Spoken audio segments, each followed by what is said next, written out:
요즘 우리는 대강절기를 지내고 있습니다. 대강절은 예수님의 다시 오심을 기다리는 기간이라고 말씀을 드렸죠.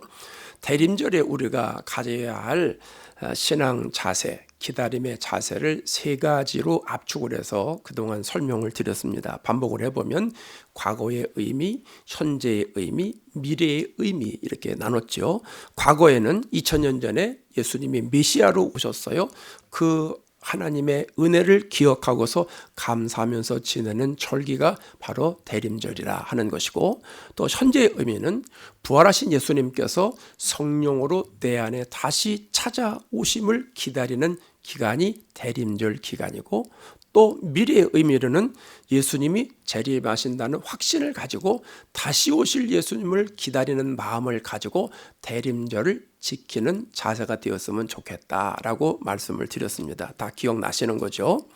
지난 시간에는 부활하신 예수님이 성령으로 내 안에 들어오시는 것에 대해서 말씀을 드렸고, 오늘은 열처녀 비유를 통해서 다시 오실 예수님을 기다리는 우리 그리스도인들의 삶의 자세는 어떠해야 되는가, 여기에 대하여 말씀을 드리려고 합니다.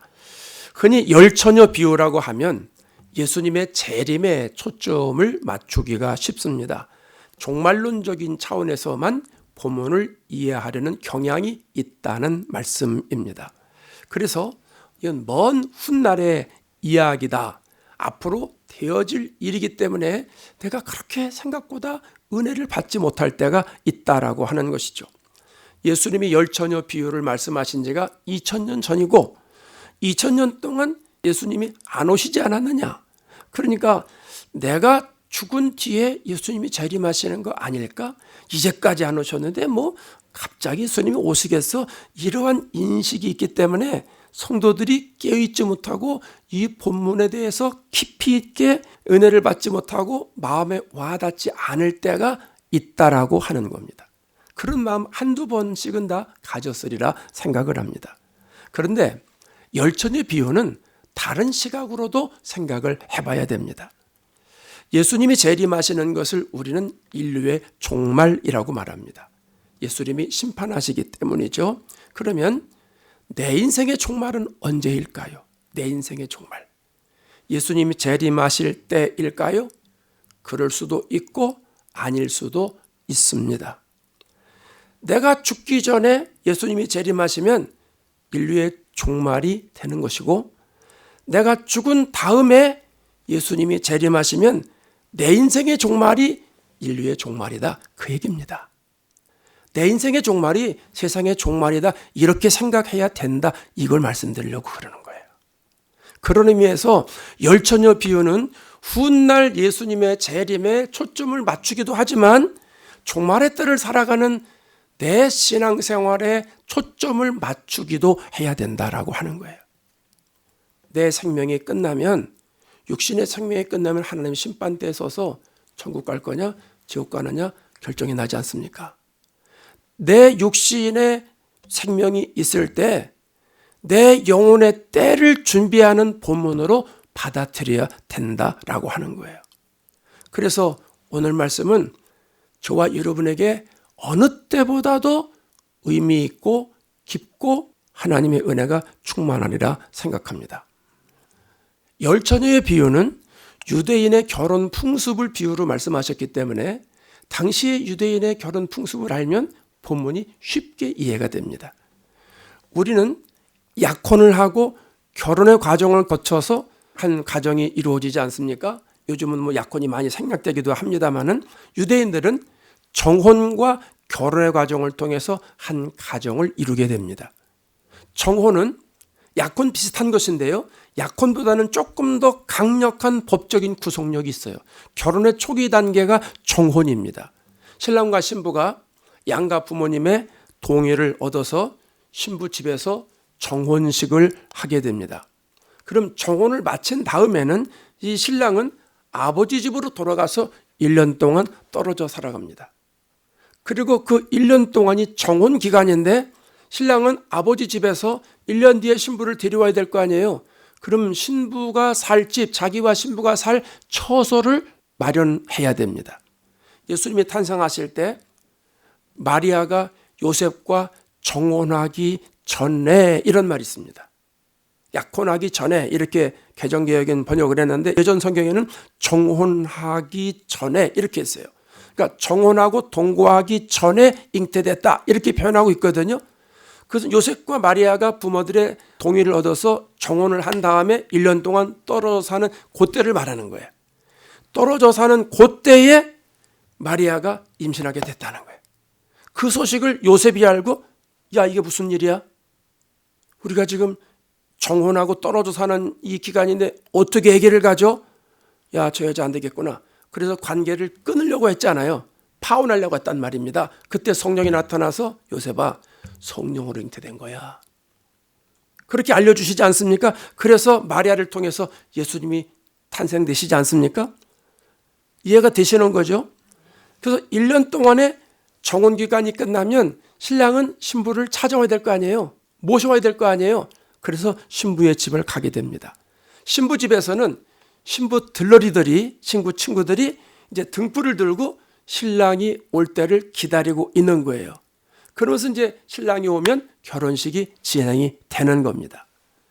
예수님은 이 열처녀 비유를 통해서 신랑 되신 예수님을 맞이할 우리들은 어떻게 신앙생활을 해야 되느냐, 내 영혼의 때를 어떻게 준비해야 되느냐, 오늘 본문에서 그걸 가르쳐주고 있다는 거예요. 제가 크게 3가지로 정리를 했어요. 첫 번째는 기름을 준비해야 돼요. 기름 준비. 3절 4절을 한번 볼까요? 미련한 자들은 시작. 미련한 자들은 등을 가지되 기름을 가지지 아니하고 슬기 있는 자들은 그릇에 기름을 담아 등과 함께 가져갔더니, 10명의 신부들을 미련한 자와 슬기로운 자로 표현을 합니다. 그 기준이 뭐냐면 기름입니다. 기름. 미련한 5은 기름을 가지지 아니했고 슬기로운 5은 기름을 가지고 왔다라고 하는 거예요. 신부 들러리들이 그러면 왜 기름을 준비해야 되느냐? 아까 말씀드렸죠. 방금 전에 1년 동안의 정혼 기간이 지나면 신랑이 신부를 모시러 와야 되잖아요. 그 당시에는요, 결혼식이 주로 밤에 이루어졌어요. 우리는 낮에 하지만 유대인들은 저녁에 합니다. 그럼 신랑이 친구들과 같이 가면 신부의 친구들은 신랑이 밤중에 오니까 등불을 들고 기다려야 되는 것 아니겠어요? 그게 신부 친구들의 역할이에요. 들러리들의 역할이에요. 그러면 신랑이 언제 올지 모르니까 등불을 들고 기다리면서 기름이 더 필요했다는 거예요. 자, 이걸 어떻게 설명을 드릴까? 저 사진 하나 비춰줘 봐요. 저거 아시죠? 호롱불. 우리식으로 표현하면 신부 들러리들이 호롱불 들고 서 있는 거예요. 근데 여러분 저거 아시지만 저 아래 기름이 얼마나 들어가요? 얼마 안 들어가요. 그럼 저거 얼마나 오래 타겠어요? 오래 못 타요. 그러니까 여분의 기름이 더 필요했다라고 하는 말입니다. 이 비유에서 기름이 상징하는 것이 뭐냐?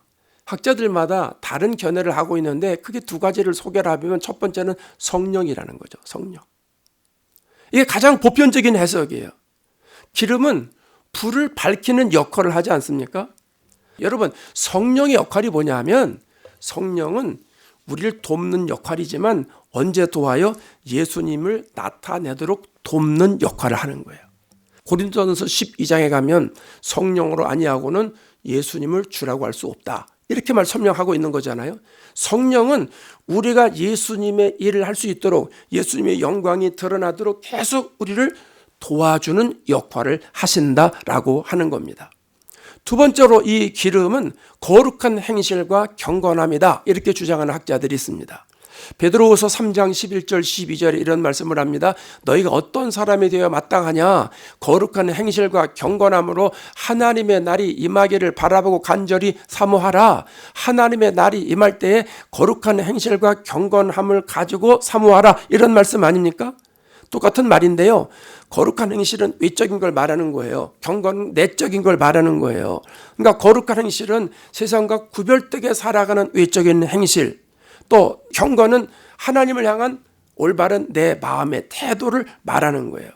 마태복음 5장에 예수님이 너희는 세상의 빛이다 라고 했어요. 착한 행실로, 선한 행실로 많은 사람들에게 비추어서 하나님께 영광이 되라, 이렇게 말씀하고 있지 않습니까? 그러니까 우리가 거룩한 행실을 하고 경건함으로 살아갈 때 우리를 도와주는 역할이 기름의 역할이다. 성령의 역할이다. 이런 말씀입니다. 기름은요, 성령과 선하는 행실이라고 말씀을 드렸는데 한마디로 말하면 기름은 성령 충만한 삶이다. 이렇게 설명할 수 있습니다. 성도는요, 언제나 성령 충만해야 됩니다. 세상과 구별되게 살려면 성령 충만해야 됩니다. 그래서 성령이 주신 생각을 품고 성령이 말의 하심을 따라 말하고 성령을 최상으로 대우해드리면서 성령과 동행하는 삶을 사는 것이 성도들의 삶이 되어야 할 줄로 믿습니다. 우리가 성령 충만하지 않으면 악한 영이 내 심령에 들어와요. 악한 영이 들어와요. 사울에게서 하나님의 영이 떠나니까 악한 영이 침투해 들어오잖아요. 우리는 성령의 지배를 받든지 악령의 지배를 받든지 둘 중 하나예요. 중간은 없는 거예요.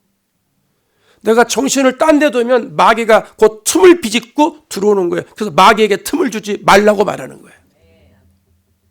우리는 믿음의 주요 온전케 하시는 예수님만 온전히 바라봐야 되는 거예요. 예수님께 우리의 모든 삶을 집중할 때 성령이 역사하는 거예요. 마귀가 들어오지 못하는 거예요. 그래서 우리가 성령 충만할 수 있도록 예수님의 제자들처럼 열심히 기도해야 된다고 하는 말씀입니다. 이 놀라운 은혜가 우리들에게 있어야 된다는 거예요. 여러분 기억하십시오. 기름을 준비해야 됩니다. 내가 천국 가기 위해서 하나님 나라 가기 위해서 내 영혼의 때를 위해서 기름을 준비해야 됩니다. 성령 충만한 신앙생활을 해야 된다는 말씀입니다. 이 은혜와 축복이 날마다 넘치기를 바랍니다. 두 번째로는 내 영혼의 때를 위해서는 생각하지 않은 때 예수님이 오신다는 걸 생각해야 됩니다. 생각하지 않은 때. 5절 6절을 보세요. 5절 6절 신랑이 더디움으로 다 졸며 잘세 밤중에 소리가 나되 보라 신랑이로다 마저로 나오라 하매 신랑이 더디 온 게 문제가 된 거예요. 신랑이 책임이라 이 말이 아닙니다. 지금 당신은 요즘처럼 통신이 발달한 시대가 아니잖아요. 그러니까 제가 몇 시에 갑니다 이렇게 전화할 수 있는 게 아니잖아요. 그러니까 더디 올 수도 있지 않습니까? 오늘 성경에 6절에 가면 밤중에 왔다고 그랬어요. 밤중에. 밤중은 밤의 중간을 말하는 거예요. 자정을 말하는 거예요.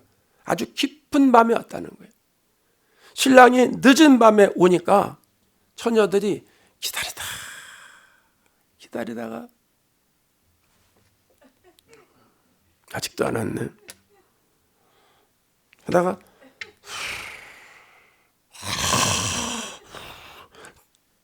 졸다가 잤다고 표현했어요. 슬기로운 5명은 깨어있고 미련한 5명은 잔 게 아니에요. 저기 다시 보세요. 다 졸며 잘세 그랬어요. 10명이 다 잤다는 거예요. 잔 것이 문제가 아니라는 거죠. 10명이 피곤하니까 졸 수도 있는 거 아니겠어요? 어떤 사람은요, 이거 깨어 있어야 된다고 5명은 깨어 있고 5명은 깨어 있지 않다고 그러는데 그건 좀 다른 의미거든요. 그렇게 해석하면 안 돼요. 나중에 어떻게 해석해야 되는지 알려드릴게요. 성령 충만한 사람도 육신이 피곤하면 졸음이 오지요. 성령 충만하지 않은 사람도 육신이 피곤하면 졸음 와요. 이거 예외가 없어요. 지난 금요일 날이죠.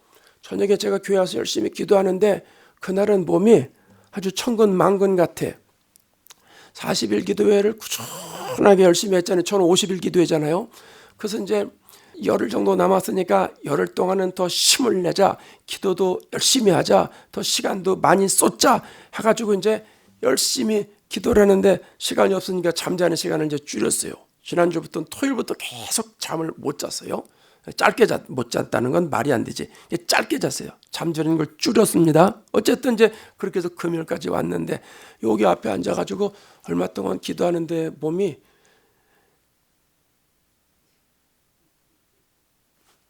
주여 자꾸 피곤한 거예요. 그래서 나중에 안 되겠어. 하나님 저 조금만 쉬다가 할게요. 그러고서 땀으로 걷다고서 팍 누웠어요.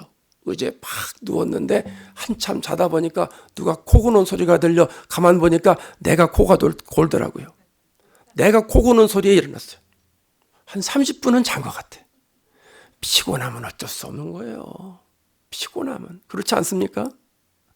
본문에서 강조하는 건 뭐냐면 신랑이 더디 왔다는 거예요. 한밤중에 왔다는 거예요. 다시 말하면 신부들이 생각하는 그 시간에 신랑이 오지 않았다라고 하는 거예요. 근데 문제는 뭐냐면 갑자기 신랑이로다! 신랑이로다! 맞으러 나오라! 소리가 나오는 거예요. 자고 있던 신부들이 깜짝 놀라가지고선 등을 준비했습니다. 등. 그래가지고 딱 봤는데 미련한 처녀들이 보니까 자기 등에 불이 꺼져가고 있는 거예요. 그 생각해 보니까 이 사람들이 기름이 있으니까 좀 빌려와야 되겠구나. 그래서 이봐. 내 등불에 기름이 지금 떨어져 가고 있으니까 그거 나 조금만 줘. 조금만 빌려줘. 내가 나중에 갚을게. 근데 뒤에 있는 사람이 거절하는 거예요. 안 돼. 나 쓰기에도 모자라. 또 나눠주면 나도 모자라. 그러니까 빨리 가서 사와. 마켓에 가서 사와. 이렇게 해서 거절했단 말입니다. 그래서 그 사람들을 마켓으로 보냈다는 거예요. 여러분, 예수님은 우리가 생각하지 않은 그때에 재림하신다는 사실을 기억하시기 바랍니다. 내가 생각하는 그때 예수님 오시는 게 아니라는 거죠. 그럼 언제 오세요? 마태복음 24장과 25장이 다 종말론에 대한 말씀인데 종말장이라고 말하거든요. 24장에 가면 이런 말씀을 하고 있는데 계속 반복하고 있어요. 42절에 가면 이렇게 말합니다. 어느 날에 마태복음 24장 42절 어느 날에 너희 주가 임할는지 너희가 알지 못함이니라. 또 44절에 가면 이렇게 말합니다. 생각하지 않은 때에 인자가 오리라. 50절에 가면 생각하지 않은 날 알지 못하는 시각에 그 종의 주인이 이르러.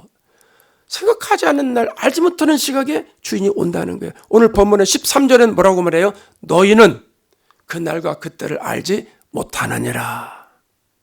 예수님이 재림하시는 시간 알 수 없다는 거죠. 그래서 늘 기름을 준비하는 신앙생활을 해야 된다는 거예요. 예수님이 언제 오실지 모르니까 늘 성령 충만해서 깨어 있어야 된다는 거예요. 제가 샌프란시스코 목회할 때 오클랜드에 패밀리 라디오가 있었어요. 해롤드 캠핑이라고 하는 분이 운영하는 방송국이었는데 이분이 언제부터인지 여러분 2021년 5월 21일에 예수님이 재림하십니다. 예수님이 재림하십니다. 그때가 종말입니다. 얼마나 방송으로 떠들어대는지. 그래서 내가 그 소리 듣고 미친놈 아니야 이거. 미친놈이라고 그랬어요. 여러분 날짜가 다가옵니다. 5월 21일이 다가옵니다. 어떻게 됐을까요? 예수님이 오셨어요? 안 오셨어요? 예수님 오셨으면 제가 여기 있을 리가 없죠. 예수님 안 오셨어요. 인류의 종말이 안 왔어요. 그런데 그가 말한 2년 뒤에 그 사람의 종말이 왔어요. 해롤드 캠핑이 죽었어요. 2년 뒤에. 여러분 기억합시다. 예수님은 내가 생각하지 않은 때에 다시 오십니다. 아멘 하세요. 내가 생각하지 않은 그때에 오신다는 거예요. 오늘 밤에 오실 수도 있고 내일 오실 수도 있고 내가 죽은 다음에 오실 수도 있다라는 거예요. 내가 살아있는 동안은 안 오셔 이렇게 생각하지 말라는 거예요. 베드로후서 3장 10절에 이렇게 말씀합니다. 주의 날이 모처럼 하여 도둑같이 오리니. 도둑이 여러분에게 전화해서 집사님 내가 맨날 몇 시에 집사님 집에 내가 훔치러 갈게요 이렇게 통보하고 오는 도둑 봤어요? 아니요. 도둑은요 언제 올지 몰라요. 주님이 언제 오실지 모른다는 거예요. 어느 날 갑자기 오신다는 거예요. 하나님의 시간에 카이로스의 때에 주님이 오신다는 거예요. 하나님이 보내시면 그때 예수님이 재림하셔서 우리를 데리고 올라가시고 세상을 심판하시는 겁니다. 그렇기 때문에 저와 여러분은 성령 충만한 삶을 살아서 예수님이 언제 오시든지 예수님을 맞이하는 준비하는 신앙생활 하실 수 있기를 주의 이름으로 축원합니다. 세 번째로는 기회는 다시 오지 않는다는 거예요. 10절을 비춰주세요. 10절 다 같이 봅니다. 그들이 사러 간 사이에, 기름 사러 간 거예요. 사러 간 사이에 신랑이 오므로 준비했던 자들은 함께 혼인잔치에 들어가고 문은 닫힌지라. 미련한 다섯 처녀가 기름을 사러 열심히 뛰어갔습니다. 그런데 그 사이에 그만 신랑이 왔다는 거죠. 그러니까 기름을 준비한 처녀들은요, 신랑이 왔으니 얼마나 좋아요. 할렐루야, 할렐루야, 할렐루야. 그래서 신랑과 함께 혼인잔치에 싹 들어가고 문이 쿵 닫혔다라고 하는 겁니다. 잠시 뒤에 기름을 사러 간 다섯 처녀들이 옵니다. 문이 닫혔습니다. 이걸 어쩝니까? 그래서 이들이 이렇게 말합니다. 11절에 보십시오. 주여 주여 우리에게 열어주소서. 주여 주여 우리에게 열어주소서. 예수님이 뭐라고 대답해요? 12절에 진실로 너희에게 이르노니 내가 너희를 알지 못하노라. 예수님의 단호한 목소리, 내가 너희를 알지 못하노라. 관계가 단절된 거예요. 여러분, 미련한 다섯 처녀는요, 기회를 선용하지 못한 거예요. 신랑을 맞이하려고 등불을 준비할 때에 지혜가 있었어야 됐어요. 자기들도 기름을 준비했지만 와서 보니까 다른 처녀들은 여유분의 기름을 더 준비했네. 그럼 지혜가 있어야 될 거 아니겠어요? 아, 맞다. 신랑이 언제 올지 모르지. 이 기름 갖고 안 되지. 나도 그럼 빨리 가서 기름을 더 준비해 와야지. 이런 마음이 있어야 될 거 아니냐 하는 거예요. 근데 그들은 보고도 깨닫지 못해요. 생각하고도 준비하지 못해요. 소홀히 여기는 거예요. 설마 그때 주님이 오시겠어?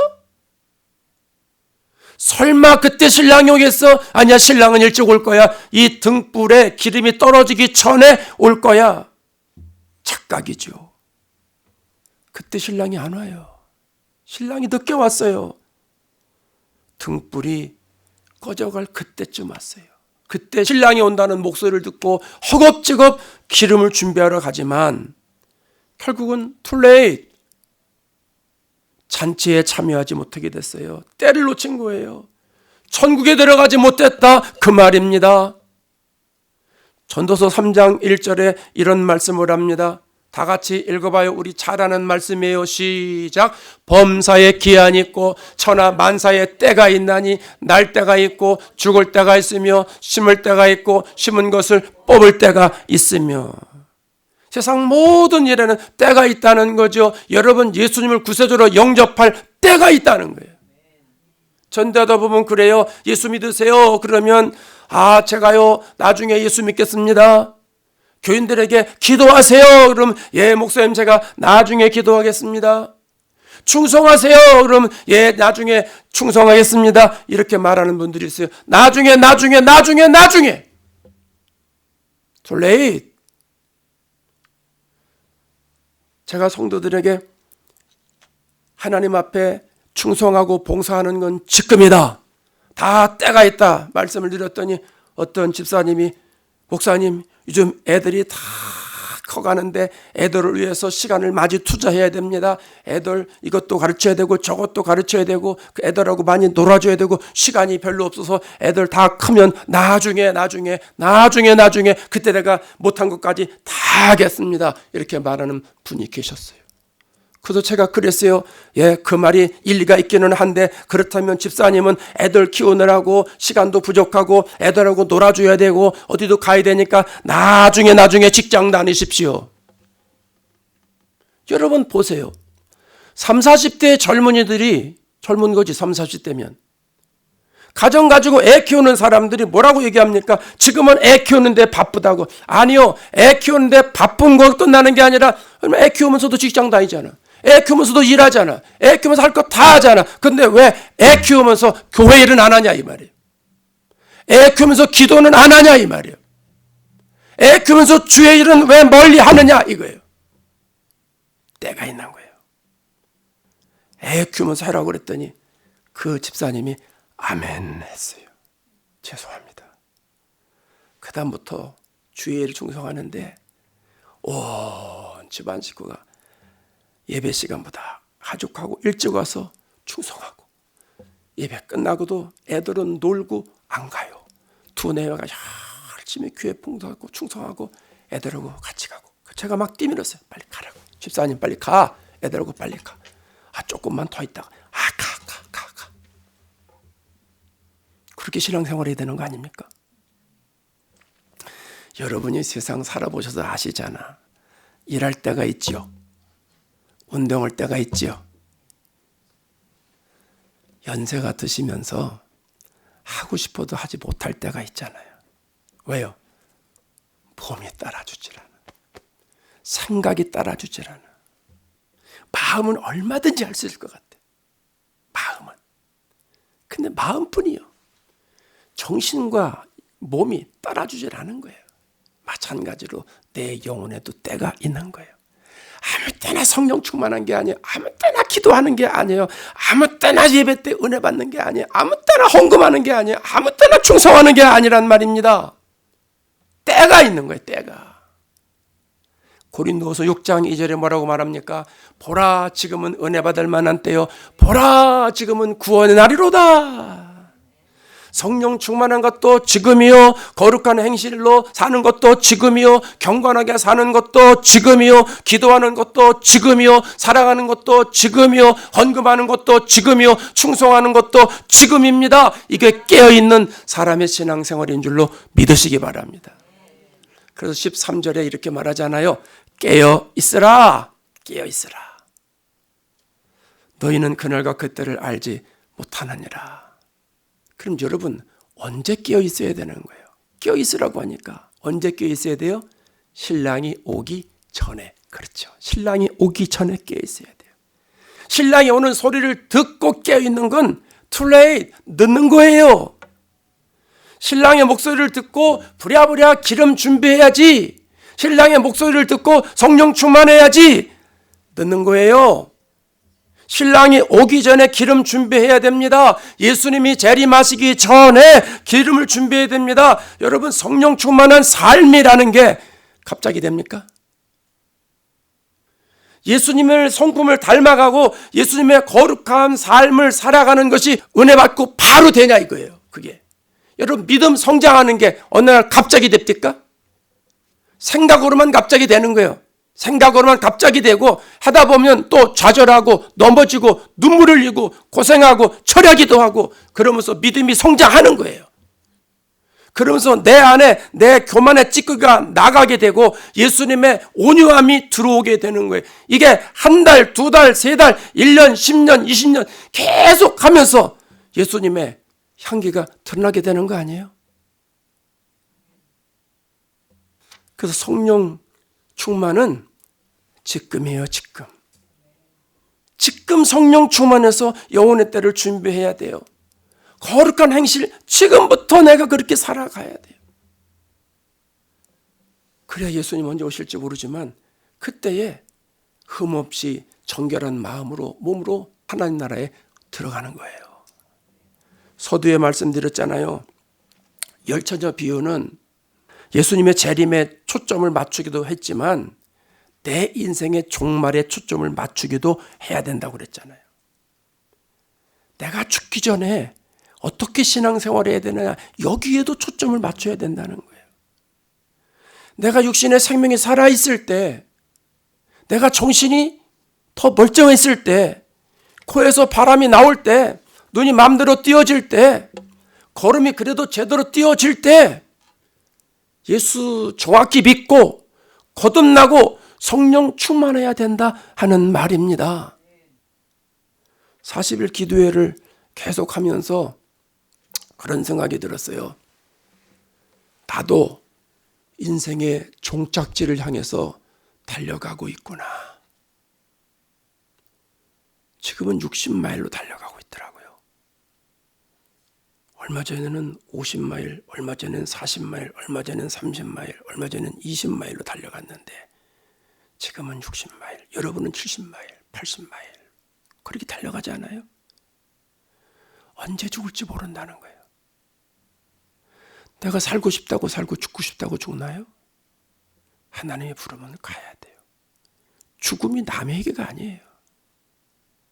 연말에 추모 예배 드린다고 남에게가 아니라니까요. 그러면서 이런 생각을 했어요. 제가 주중에 아내한테 그랬어요. 내가 진짜 목사일까? 가짜 목사일까? 요즘은 내가 가짜 목사 아닌가? 이런 생각이 들어. 성도들이 나를 목사님, 목사님 그러니까 내가 진짜 목사로 착각하는 거 아닌가?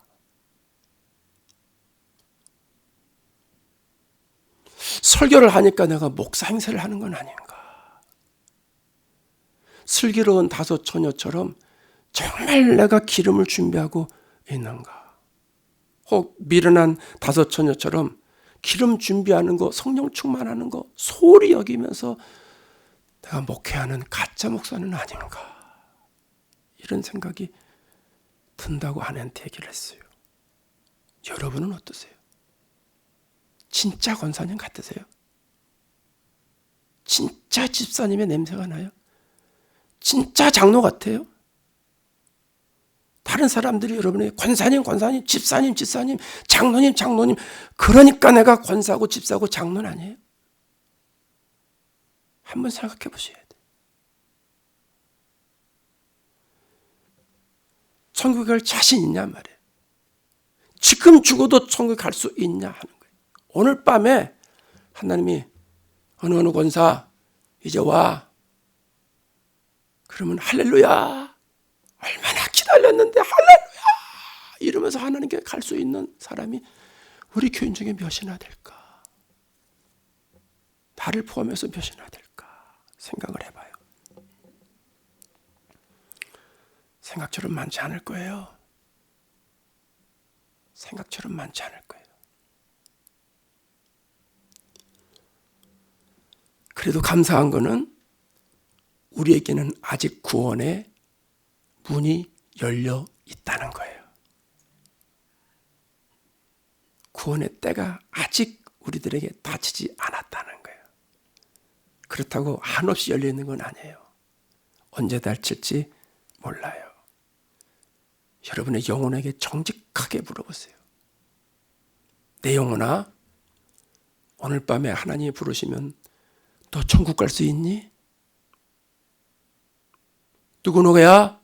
어느 권사야? 어느 장로야? 어느 목사야? 오늘 밤에 하나님이 부르시면 너 정말 할렐루야 하고 천국 갈 수 있니? 구원의 문이 열렸을 때, 육신의 생명에 붙어 있을 때 예수님을 영접하십시오. 여러분, 우리에게 남은 시간이 길지 않아요. 그렇기 때문에 다른 것에 신경 쓸 필요가 없어요.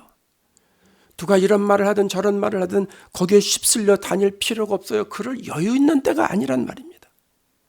내 영혼을 구원시키기 위해서 온 힘을 다해서 성령 충만한 삶을 살아가야 할 때가 바로 지금입니다. 내 영혼의 때를 위해서 지금 모든 것을 시간을 쏟아붓고 내 몸을 쏟아붓고 열정을 쏟아부어야 될 때가 바로 지금이라는 거예요. 그래서 저와 여러분이 성령 충만하셔서 예수님의 성품과 예수님의 인격을 담는 일에 우리가 충실히 나아가셔서 영혼의 때를 준비한다면 이 대림절에 다시 오실 예수님을 기다리는 마음으로 살아가는 100점짜리 교인이 아니겠느냐. 이번 한 주간도 이런 축복의 나날이 이어지시기를 주의 이름으로 축원합니다.